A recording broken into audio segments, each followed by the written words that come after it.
There had been a growing tension between Best Brains and Comedy Central for years. As I said previously, the network was moving in a new, hip direction that the show's intentionally low-budget look just didn't mix with. Early on, they had been beloved by the network, and had started a tradition of Turkey Day marathons, and they paid the Brains to make bumpers for it. They went down well, with their own overall story arc, such as Dr. Forrester's plot to take over the world thanks to this, while Frank is hosting a party. How nice, a bucket of soil. Frank, the mole people are here. Great, have them put their coats on the bed. Put your coats in on the bed. Oh, never mind. Well, how is everything in the ground? After 2 years of this, though, the network was already starting to cool on the show. They offered a pittance for a new set of bumpers, and the Brains refused to do it, leaving the network to use a fans' MST Halloween party to serve as the bumpers. A party they catered, for all the good that did, because filming held it up so long that by the time they were allowed to eat, the food was inedible. The following year, they made the same insulting offer. The Brains again refused, so they had Adam West host the marathon instead, thanks to his minuscule connection through Zombie Nightmare. Hi folks, I'm Adam West, and this Thanksgiving I will be your cheesy gourmet, serving up 28 hours of Mystery Science Theater 3000 turkeys. Incidentally, can you not see the pain in Adam West's face? What has happened to my career? I'm doing a special that a puppet show is turned down. I need a minute. I'll be in my dressing room. You mean the broom closet, Mr. West? Yes, I mean the broom closet. The conflict wasn't just with Best Brains, but with the fandom. Misties did not like the way Comedy Central would futz with the show, moving the repeats hither and yon, putting a logo in the corner that obscured Crow, having Penn Jillette's promotion voiceovers run over the credits, even when the credits were actually gags. This came to a head when the network president himself came out for 2 half-hour shows to basically tell the fans to eat shit. When a new president came on board, the Brains tried a peace-offering gesture by sending him some new snow tires to allow 4 of the Season 1 episodes to be put back into rotation and to accept the minuscule amount of money offered to do new Turkey Day bumpers. They basically turned it into an excuse for all of them to get to play around as various characters on camera. Naturally, Mike again played Jack Perkins. You brainless monkeys. I will make you bow down before me. One day you will all be before me prostrate, quaking, naked, and afraid, and I will show you the meaning of laws. They also used this as a means to lead up to how Pearl was going to be replacing Frank on the show. The idea in the bumpers was that this was supposed to be a get-together with Forrester and his mother, only Frank had set this party up before departing. The marathon led into the launch of the first episode of Season 7, Night of the Blood Beast, which continued the marathon's theme during the host segments. This episode is unique in that there are 2 versions of it, one with the Turkey Day host segments and one without, where Pearl is now already living with Dr. Forrester and making his life a living hell. Oh, the bad thing. Oh, I peed in Brian Falong's locker. No. I puked Cocoa Puffs and hot chocolate into Kevin McConnell's No. jacket. Is it poop related? Clayton, you know very well what it is, and I think you will feel better if you just admit it and apologize. Mother, make it stop. But the writing was on the wall by now. The movie would get blamed for the abbreviated season, but it was actually because Comedy Central ordered only 6 episodes. The network asked about the possibility of riffing on old sitcoms, no doubt to help squeeze the show into a shorter time slot and keep costs down. But Catalina Caper, while beloved by fandom, showed that riffing on an intentional comedy is a real challenge. And at least that was filled with lots of gaps between the film gags to give them something to do. Riffing on people doing bad comedy is going to get old real fast. These negotiations were going nowhere, and finally it was decided to not renew the show, citing low ratings. This despite the fact that the network held Season 7 over for sweeps in both February and May. So obviously either that was BS or they were deliberately ruining their own network. Either one sounds plausible, really. It was a move condemned in the media for the also beloved series. Entertainment Weekly took a pot shot at the fact that Comedy Central was dumping a Peabody Award-winning show by keeping things like their T&A Matinee, a vehicle for 80s teen comedies, by announcing, Comedy Central has canceled Mystery Science Theater 3000, a show about robots making fun of bad movies. Now they just show the movies. Despite all this drama, though, Season 7 was a fine outing for the Brains.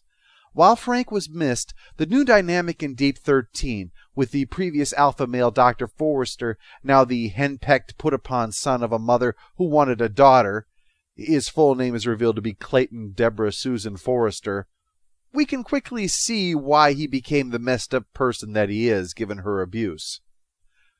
With only 6 episodes, picking the best should be easy, but they were so on top of their game that they really are each a real gem. Generally, though, the 6th and final episode, Laser Blast, stands out not only for its quality riffing, but also for its ending, given that there was no way of knowing at the time what the future of MST3K would be. In response to his funding being cut, Dr. Forrester disconnects the umbilicus and plans to just let the satellite of love fall into the atmosphere and burn up. But the crew takes control and send it off into deep space, where they run into a number of Star Trek gags, including a horrifying image of Mike Nelson dressed as Captain Janeway, before they turn into pure energy at the end of the universe. And Forrester himself undergoes a 2001 A Space Odyssey ending that turns him into a star baby.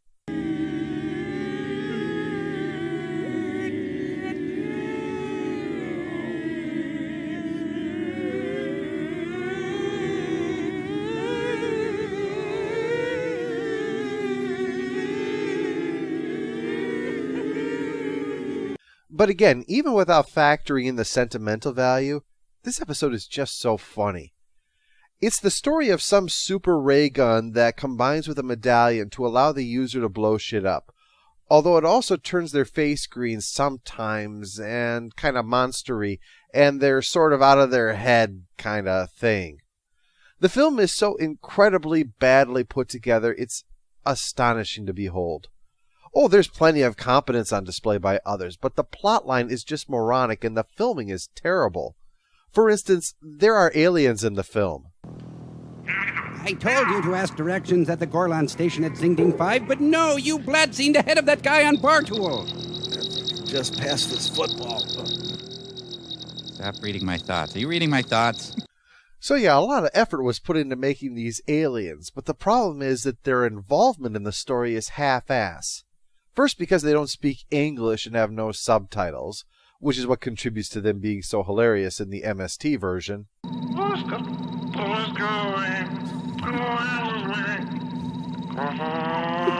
Well, did you? Now that could be artistic, sure, but the problem is we have no idea why they're doing anything then. They're opposed to the laser blast gun because they take out one guy at the beginning who has it, but then they just leave it there. Then Orson tells them to go back, I think. They stop it again, and then leave again without taking the gun with them. It's like, what's the point of you? And yet, they're the ones that save the day. There's an entire subplot involving some government spook, but he and the protagonist's girlfriend don't accomplish anything. They'd get blown up if not for the fact that the aliens got involved. It's just a ridiculously idiotic film all around, with only the competence of a few people who are involved, such as the special effects and a couple of the actors, to offer even the remotest redeeming aspect. To top it off, the protagonist blows up a billboard for Star Wars, as childish as when the film Orca had a killer whale kill a great white shark to prove its monster was better than Jaws. Like Orca, Laser Blast completely sucks. You know, Mike, this film was run through a highly technical process called tension extraction before it was released to the theaters.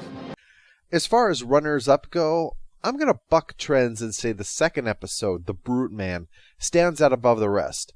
It has the wonderful Chicken of Tomorrow short, which looks at all aspects of the chicken and egg process as seen in the mid-20th century when this was shot.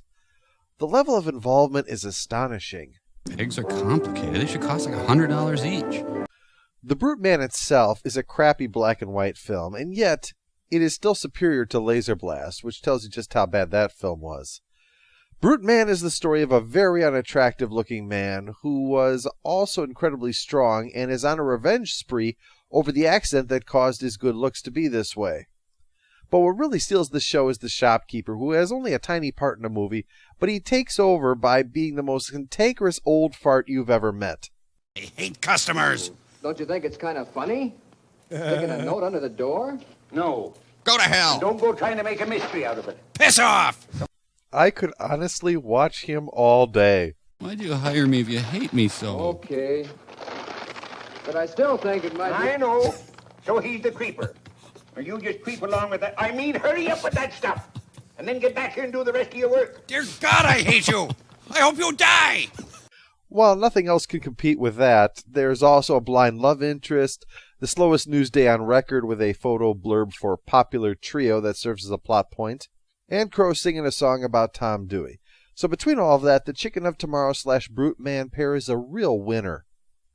But while Season 7 was great across the board, there's no denying that the sense is in the air that it's the beginning of the end. And the worst part about the cancellation was that the contract prohibited Best Brains from finding a new home for the series. So they turned to Fandom. The grassroots efforts at this time was phenomenal, especially given that this was the point when the World Wide Web was still so young that you often had to pay by the hour for access. But fans took out an ad in Variety to plead on the show's behalf, and among those who pitched in for the show of support was none other than the real Jack Perkins.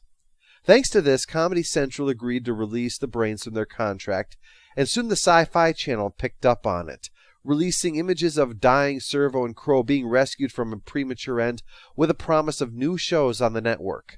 It was now time for MST3K 4.0, which I'll talk about next time.